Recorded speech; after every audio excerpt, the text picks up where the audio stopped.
Anyway, did want to talk some Lions. Did want to talk about Brad Holmes. I guess we have to weave this into the draft to some form or fashion. The defense that Brad Holmes walked into. And it's something for me where when I look at it, my biggest point of contention, D-Mac, about when Brad Holmes walked into the story, this was a starting defense the day Brad Holmes got the job. It was Trey Flowers, Danny Shelton, Romeo Quara still there, Christian Jones, Jelani Tavai, Jamie Collins, Desmond Trufant, Oruwariye was here, Jaron Kearse, and some person named Duron Harmon. That was the defense. No. Man, it's weird. That's weird. They never won games. Not only, right, where I first look at that and what do I see? I see big money on the books to Jamie Collins and Trey Flowers that you always talk about, that had to be expunged, right? He had to fall through, and until he could get those off, he was not in a position to make the moves he made this offseason, let alone the draft. Yeah, and I agree with you. That makes you puke, doesn't it? You know what? When you look at that right now, like Spemo, don't do that to the people. Don't show it again. Pull that up again. No, don't do it, Spemo. Don't do it, Spemo. We've Spemo. been putting up with Grandpa Joe. This is like Grandpa Joe drafted the defense. Like, look at how. Oh man. And do we have one about what it is now? Because of what it could be now? How much better than that? Just off the top of your head, without even seeing the roster, Neal, is the defense right now? Right now. With one guy. Yeah. Two guys. Start naming names. And that's before some of the rookies get even on the field. The free agents. Different guys that you've re-signed. Yeah, and if you look at it now, I mean, wow. Just real quick, pulling it up as you go across. I got the whole depth chart. Yeah, okay, yeah. I was kind of pulling that up and take a look at it now, and just to see how different that all looks, and we know the names, and as you go across the board, you see the names that are out there, just the additions in free agency this year. So the red name, this is from Devoted to Detroit on Twitter. The red names are returning from injury. Green names are rookies, yellow names are new acquisitions, and then white are returning players. Yeah, I mean, and just look at it, too, from 2 drafts, going into 3 drafts now.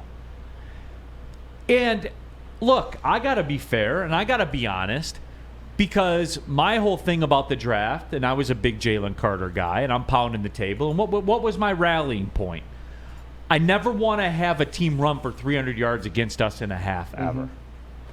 I want every team we play to punt at least once. Yeah. Like, that was my thing.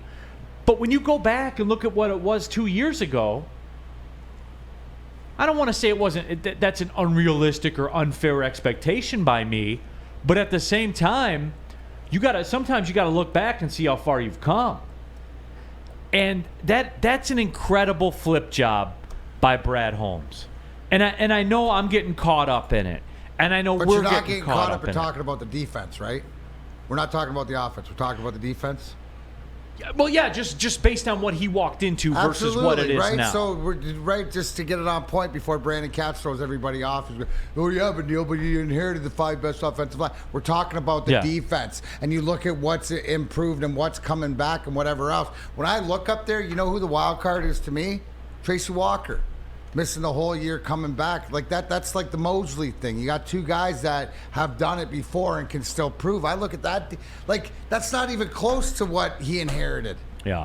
And just to bump that up, too, when Brandon Katz said Neal points out the bad players Holmes inherits, fails to mention he inherited a top 5 offensive line. It's a top 5 offensive line because of his very first draft pick. The best piece of that offensive line the he got. The gold jacket made it that way. The gold jacket loading is responsible thanks for that. Listening, playing.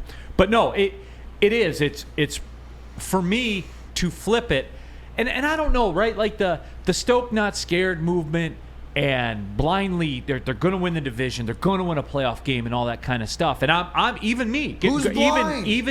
even me getting caught up to it and pounding the table and saying the Super Bowl window is open now.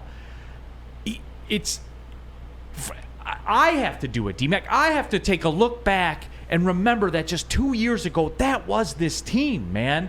Like, I'm getting swallowed up in it, but at the same time, I got to realize that. You're not blind to it. You're the one that tells us in the NFL, you're in it.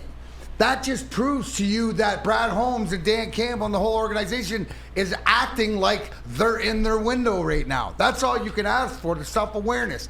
And it's coming from where you came from. So you got to know that this should give you more faith and trust in building. And It does. And like I'm saying, you're not blind. I don't think it's blind. Because somebody on here said, easy, Neal, about the Super Bowl stuff. But I would say the window is open. It's 3/4 open if it's not all the way open. Easy to that because we have to get to the north first. It's a part of the journey. It's check. You can't get to the Mackinac Bridge without driving through Saginaw first, right? Or up 75. What I'm saying, right? That's what we're saying here, baby steps. But you just proved that they are acting like they know they're in the window. Are they not? Do you feel like your team and your general manager, from what he inherited 2 years ago, to now, knows that this is the window? That's not a guy being scared. That's a guy stoked as hell. Swinging his lightsaber around on May 4th. I love it. I hope he's not doing that, because then the whole thing is sunk. Whatever you Brad want. Holmes definitely no, wants not at all, Star Wars. dude. Tell him, Spenny. Not a chance. He is absolutely. He's Jedi right now. Brad Holmes likes Star Wars. He's performing at a Jedi. You give the confidence. That would be a test of my symptom. What? More than passing on Jalen Carter. If you like Star Wars? Yeah, more than drafting Jack Campbell or taking running back at 12. The ultimate test of my symptom would be if it came out that Brad Holmes was a Star Wars guy. You said enjoy what you enjoy, but now you're going to judge somebody on what they enjoy. No, I didn't say I was judging him. Well, I said it will be a test of my symptom. Right, which means that you would take away points for him being a Star Wars. No, I just said it would be a test.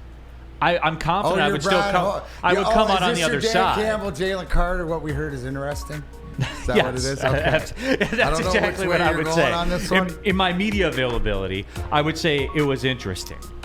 It was interesting. And I would say I don't care. I hope Brad Holmes is a Star Wars guy. He probably is. That's how cool he is. But if he's not, I'm still cool with him. Right, Spenny? Yep. We're down. For sure. Down with the Holmes. We don't judge.